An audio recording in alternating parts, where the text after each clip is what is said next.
Hi there everyone, and welcome to Paper Wishes Weekly Webisodes. I'm Sarah Newman, and today I'm excited to show you some card techniques featuring the soft clay from Stamperia. Now we'll use the soft clay with two of my favorite Stamperia molds, and then we'll look at some fun ways to color the finished clay pieces. For our cards, we'll use some gorgeous Stamperia papers, and I can't wait to show you those. As you can see, we have a lot to explore today, and I'm so glad you're here. Come play with us. Let's start with a closer look at the soft clay. Now this is a natural earth clay that air dries to a hard solid. So if you've worked with air dry clays before, this is going to be pretty similar. Now you can use it in combination with molds like I'll show you, or you can create some freeform shapes, and we'll talk about that in a little bit too. You can leave it white or you can color it with various mediums. So first let's take a look at how to use it in combination with one of the molds. So what I'm going to do is just pull out a little bit of the clay from my package here. And in between uses, I like to keep the open package in a zippered plastic bag just to keep everything fresh. But I've pulled out just enough for one of the shapes on here. Now this is the Swirls Stamperia mold. You can see you've got lots of beautiful designs on here. So I'm just going to move aside this piece of paper, flip this over so that I'm working on the reverse side of the mold. And then all I need to do is just take some of this clay and choose a swirl. I think I'll use this one here. Kind of flatten this out a little bit and then just gently press this into the mold. Now I've got more clay than I need to on here, and I can pull off a little bit of that if I want to. But first I'm going to make sure that I've filled that mold shape really well. So what I like to do is flip the piece over, working on my craft sheet, just gently press, and that makes sure that the mold is completely filled, and also that I've got a flatter back on the piece of clay. So I'm just gently pressing this.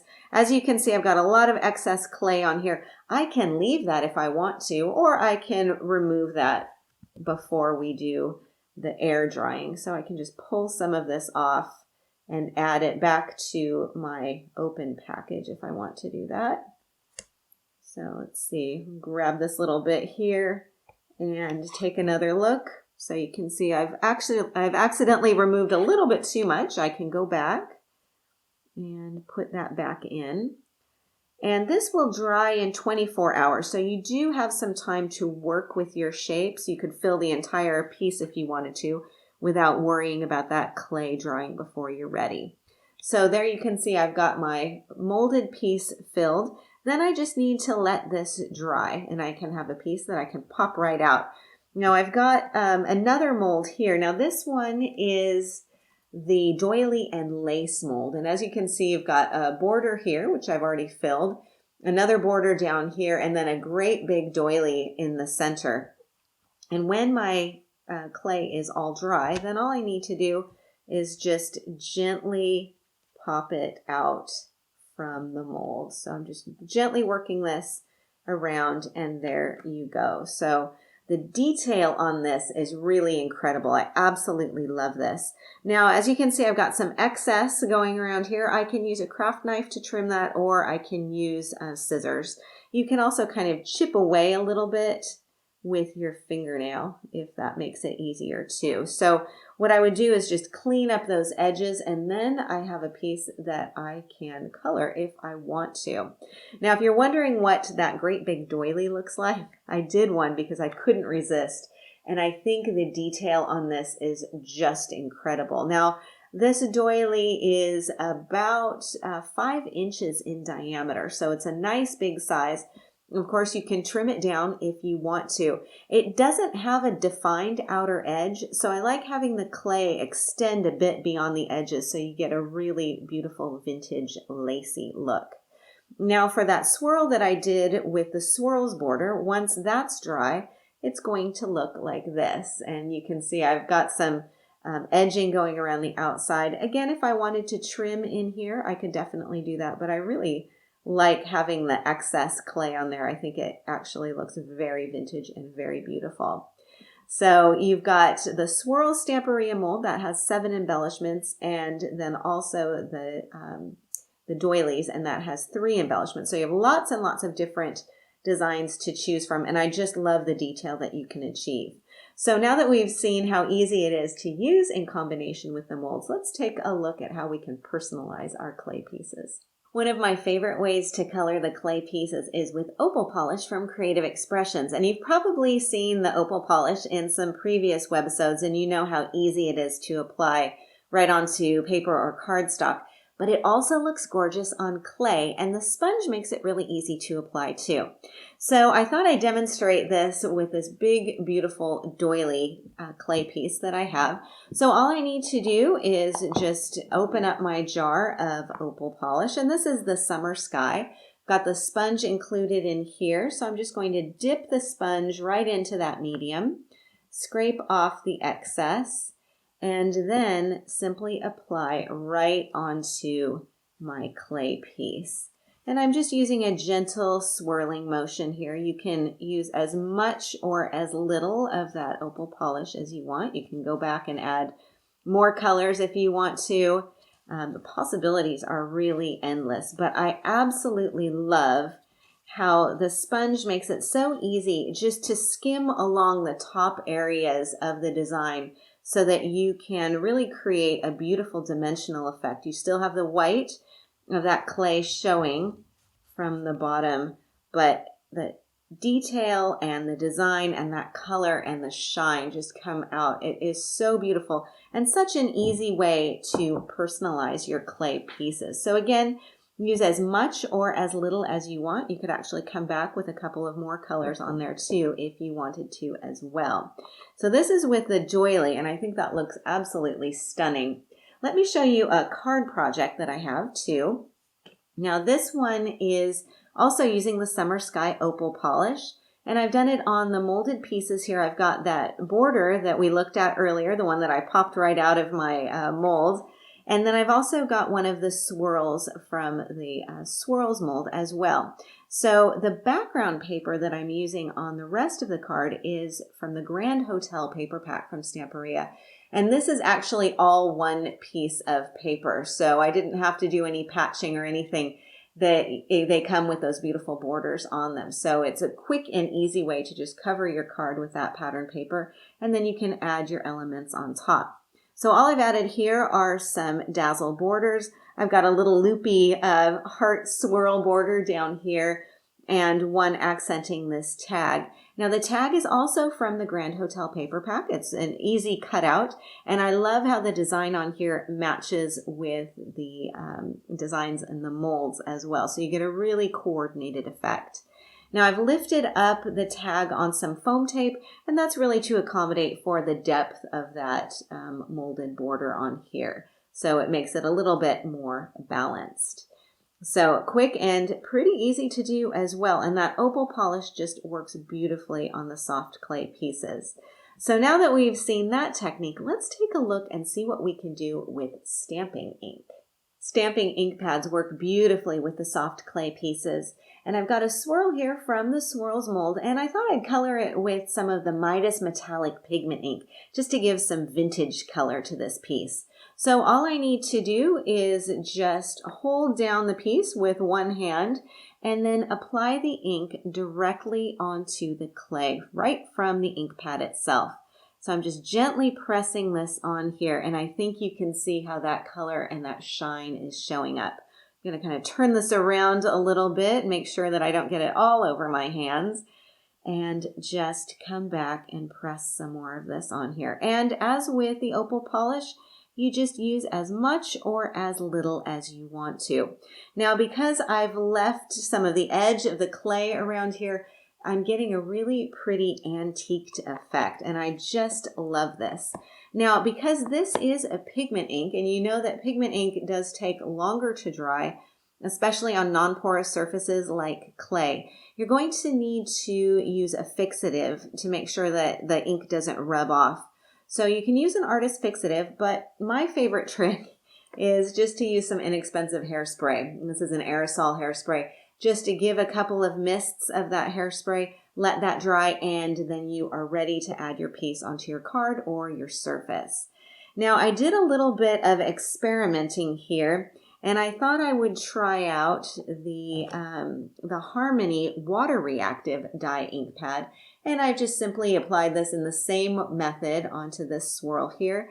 Now, this is a dye ink, so it's not going to dry as slowly as the pigment ink. So you don't need to spray it with anything. Just let it air dry and you're ready to go.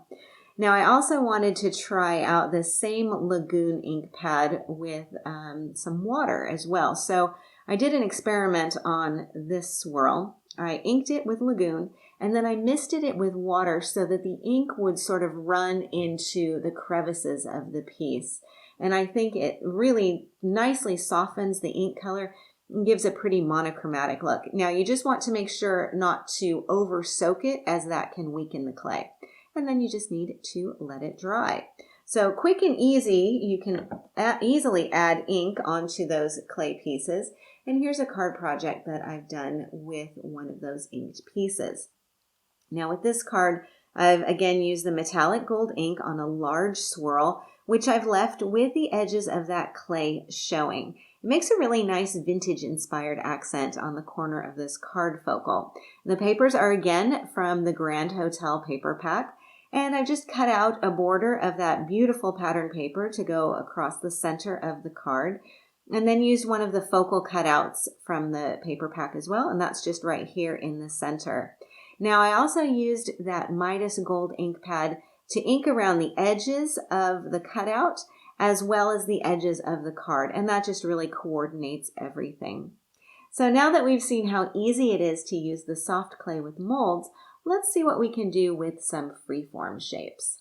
You can easily combine your air dry clay with stamping techniques for some really fun effects. So I've pulled off a little bit of that air dry clay, and I'm just kind of gently pressing it into a rough circle shape here. I want to get this pretty flat, so what I might do is just bring in a pencil and kind of gently roll this out a little bit. If you've ever worked with polymer clay and you have a clay rolling tool, that can also come in handy as well. So now that I've got this pretty well flattened, I would let this go ahead and dry. So I'm going to set this one aside. I've got another piece that is already dry, and we'll work with this one. And the stamp set that I'm working with is from Woodware, and this is the large postal tag. And the stamp I want to work with is this really fun heart postage stamp here. So I'm going to bring in my MISTI for this technique because I want to make sure that I'm able to stamp as many times as I need to. Because I'm not working on a perfectly even surface, I may need to do some double stamping. So I'm securing this piece down with my magnets, and then I'm going to bring in that postage stamp and position this here exactly the same way you would with a piece of paper or cardstock. And then I'm just going to lift this side up and ink up my stamp. Now, the ink that I'm working with is the Finesse, and this is from Spectrum Noir, and this is the waterproof dye ink in Noir Black. And I'll ink up my stamp as usual, and then simply stamp my design. Now, I'm not working with a perfectly level surface, so I may need to have a second go. Let's take a look. Yep, I need to add a little bit more over there in the corner. So again, just re-ink my stamp and come back and make sure that I press that a little bit more firmly down on that slightly lower edge there. And there we go. I've got a really nice stamped image.